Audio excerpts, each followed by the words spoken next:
paz do Senhor, o meu nome é Lilian e eu sou responsável por este canal da Visa Kids. Este vídeo eu quero passar algumas informações para vocês a respeito do Ministério Infantil, de organização do Ministério Infantil com salas mistas. Nós sabemos que existem dois mundos, o espiritual e o mundo físico, o mundo material. E eu quero falar um pouquinho sobre esses dois mundos para que vocês consigam organizar a sala de vocês. O primeiro passo é o mundo espiritual, a gente tem que mover esse mundo espiritual. A gente tem que orar, tem que jejuar, tem que buscar a Deus intensamente para o crescimento da sala de educação cristã. E esse crescimento envolve ter mais crianças, mais auxiliares e também quanto à estrutura física. Para que Deus venha abençoar também, não adianta eu ter 30 crianças e uma sala de 3 metros, não é possível. Então são essas 3 áreas que a gente tem que orar, jejuar, buscar a Deus mesmo, para que Deus venha fazer um crescimento espiritual, para que haja esse crescimento espiritual. E também tem o mundo físico, o mundo material. E enquanto essa sala não cresce, não acontece esse crescimento e você está sozinha dentro de uma sala, ensinando a palavra de Deus para crianças de diversas faixas etárias, a gente tem que organizar isso de uma forma que aconteça, se efetive o desenvolvimento espiritual dessa criança. Essas crianças não podem sair da mesma forma com que elas entraram dessas salas. Você está lá para ensinar a palavra de Deus, para que aconteça um desenvolvimento espiritual cristão na vida dessas crianças. Então você tem que pensar que você não está sozinha. Você tem um pastor da igreja, a pastora, você tem os líderes da igreja que podem te ajudar. Então, organize todas essas ideias, todas essas vivências, registre todas as dificuldades que você vivencia em sala, na sala de educação cristã. Qual é o problema que você enfrenta lá? Ou quais são esses problemas? Escreva todos eles. Faça uma lista com esses problemas e marque uma reunião com o pastor da igreja. Não converse com ele no meio do caminho, no corredor, a hora que ele está entrando ou saindo, indo para sua casa. Não converse com ele sobre essas questões num momento como esse. Marque uma reunião. Pastor, eu preciso falar com o senhor e tem que ser num momento sem pressa. Eu preciso conversar com você, para que ele entenda isso, para que ele reflita sobre esses questionamentos e esses problemas que você vem enfrentando, para que também você não se esqueça. Muitas vezes a gente não escreve, a gente só pega o pastor ali no corredor para conversar. A gente pode acabar dando ênfase a assuntos que não merecem tanta ênfase e esquecendo de alguns assuntos que precisariam ser conversados, que mereciam discussões e reflexões dos dois, do líder do Ministério Infantil e do pastor local. Então, marque, escreva, faça uma relação dessas questões, desses problemas que você vem enfrentando, das suas vivências e converse com o seu pastor, marque uma reunião com ele. Mas não leve só os questionamentos. É importante você, para cada questionamento, colocar uma solução do lado. Como que você conseguiria resolver aquele conflito, aquele problema que você está enfrentando? E converse com ele, mostre para ele, leve para ele essa relação das suas reflexões a respeito dos problemas, trazendo também uma solução, porque aí fica mais fácil. O pastor, ele vai ver o seu interesse, você não está levando apenas problema para ele resolver, mas você está trazendo também a solução. E às vezes a solução não é ele que vai decidir. Às vezes ele pode até abrir para você, como que você pode resolver isso? Eu deixo nas suas mãos. Então você já tem lá os seus questionamentos, mas você também tem a solução para aqueles problemas. Se ele aceitar a sua sugestão da solução dos problemas, ótimo. Se ele não aceitar, ele vai trazer para você, olha, assim eu acho que não fica melhor de outra forma, e ele traz uma outra solução no ponto de vista dele como pastor e líder da igreja. É importante esse diálogo também para que esse pastor sinta a sua necessidade e ele, a partir daquela decisão tomada ali dentro do gabinete, ele anuncie no púlpito, ele anuncie no microfone, no púlpito, todas as decisões que foram tomadas. Porque afinal de contas você está sozinho em sala com uma sala mista e você precisa de ajuda. E isso não é feio, gente, isso não é feio você falar, eu não estou conseguindo. Muito pelo contrário, o pior é essas crianças entrarem na sala, fazer muita bagunça, deixar você super nervosa e essa criança não sair de lá desenvolvida espiritualmente.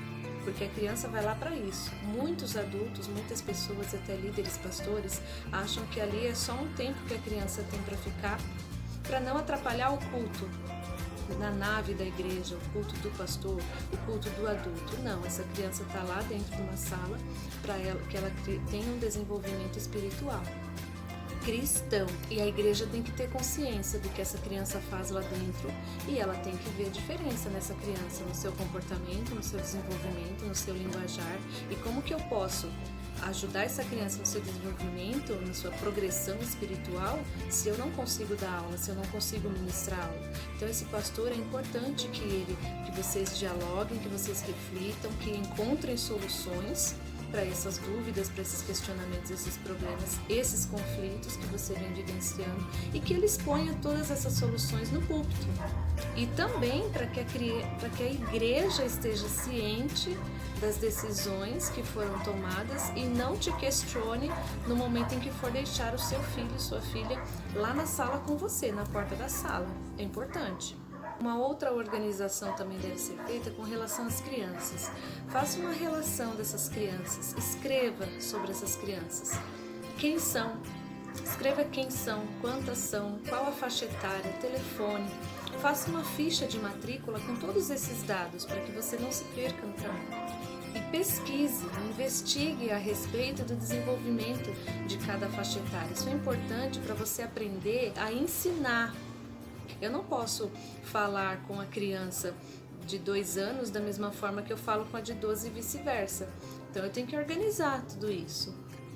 A contação de história, geralmente as líderes de departamento, as professoras, elas seguem um cronograma. E no cronograma tem a parte de contação de história. Você lê um versículo e você conta aquela história, você conta a história a partir desse versículo bíblico que foi lido. Você explica de uma forma de contação de história. Então, até esse momento da contação de história, você pode estar com todos misturados, não tem problema. A criança de 2 anos, a criança de 12, todos eles podem estar juntos no mesmo ambiente, ali tudo assistindo junto. Mas no momento da atividade, não dá para ser uma atividade para uma sala mista, para todas as crianças da sala mista, você tem que separar essas atividades. A atividade ela serve para fixar, para ajudar a fixar o conteúdo, ajudar a fixar a contação de história, a contação bíblica que foi lida ali para as crianças e explicada. Então a atividade serve para isso, para fixar. Mas eu não posso dar, repetindo, eu não posso dar a mesma atividade, a atividade que eu vou dar para criança de 12 anos, eu não posso dar a mesma atividade para criança de 2 anos.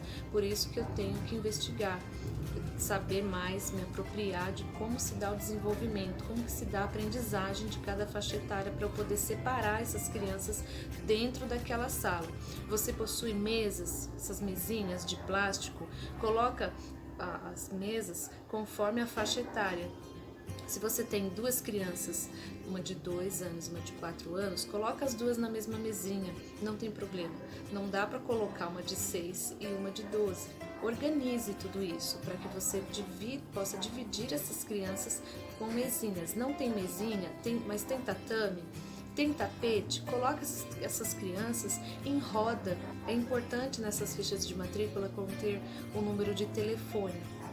Se são filhos de crentes e você dialoga com esses parentes dentro da igreja, fica mais fácil, porque você pode conversar ali com eles, já pergunta se eles têm WhatsApp, se eles têm conta no WhatsApp, se eles aceitam que sejam colocados num grupo.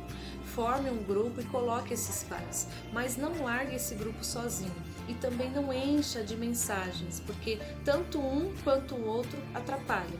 Muitas mensagens atrapalham, porque às vezes os pais têm outros grupos e às vezes esses pais não querem receber muita mensagem por ficar atrapalhando, enchendo o celular deles de mensagem. E também não falar nada, não colocar nada, não postar nada ali, não compartilhar material nem nada. Às vezes os pais ficam, esse grupo é para quê? Então, qual é o objetivo do grupo do WhatsApp que você líder do Ministério do Departamento Infantil na sua igreja quer fazer, quer montar. Qual a finalidade? Você tem que decidir isso também, para que não te atrapalhe e também não atrapalhe os pais.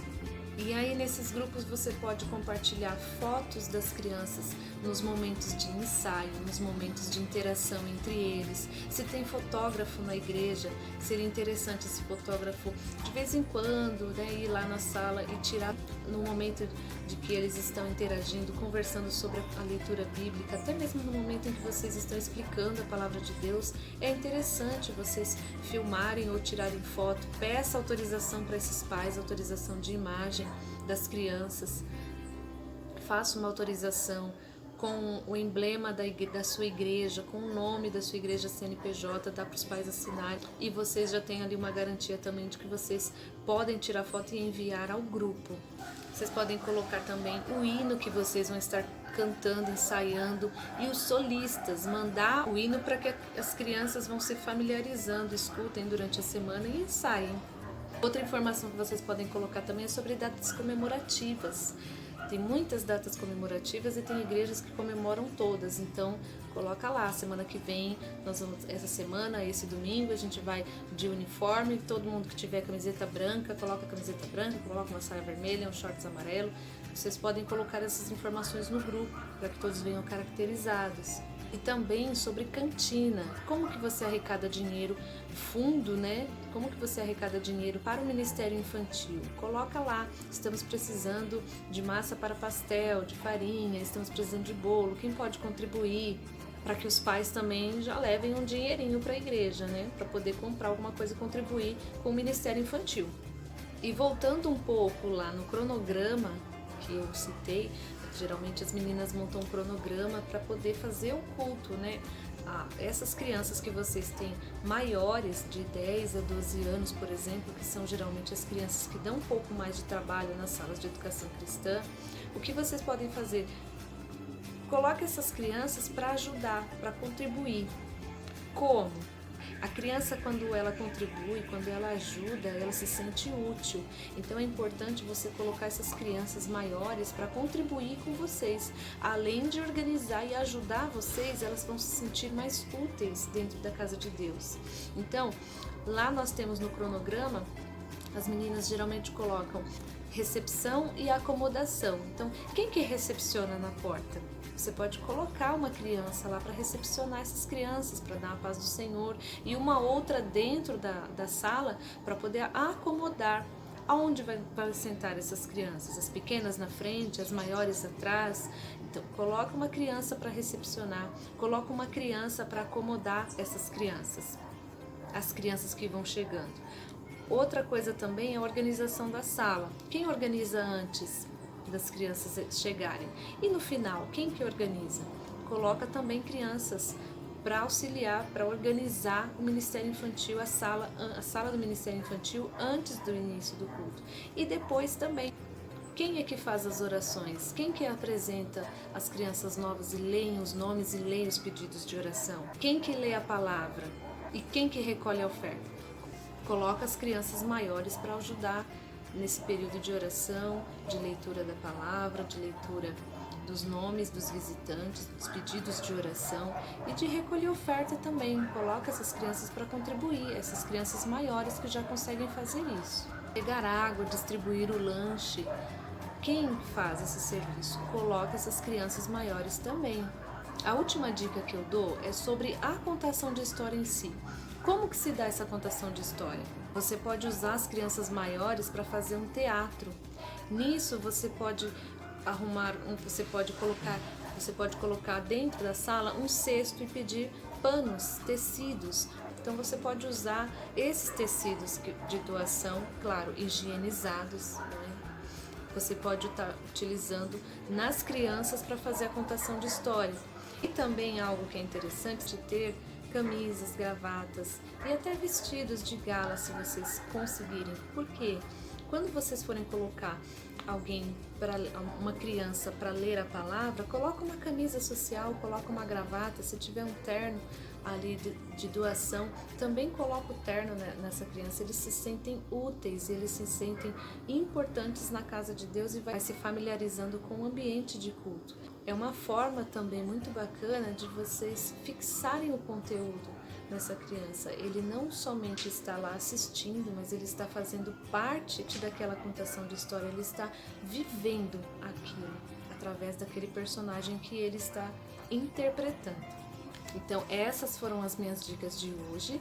Eu espero que você consiga se organizar e coloque tudo isso em prática. Um detalhe importante, aqui embaixo eu vou colocar os links. Nós temos um grupo no WhatsApp que ainda cabe pessoas e nós temos um grupo também no Telegram. Fica à vontade para entrar nos grupos, trazendo suas vivências, as suas contribuições e as suas dúvidas também para que a gente possa tirá-las, tá bom? Um grande beijo. Tchau!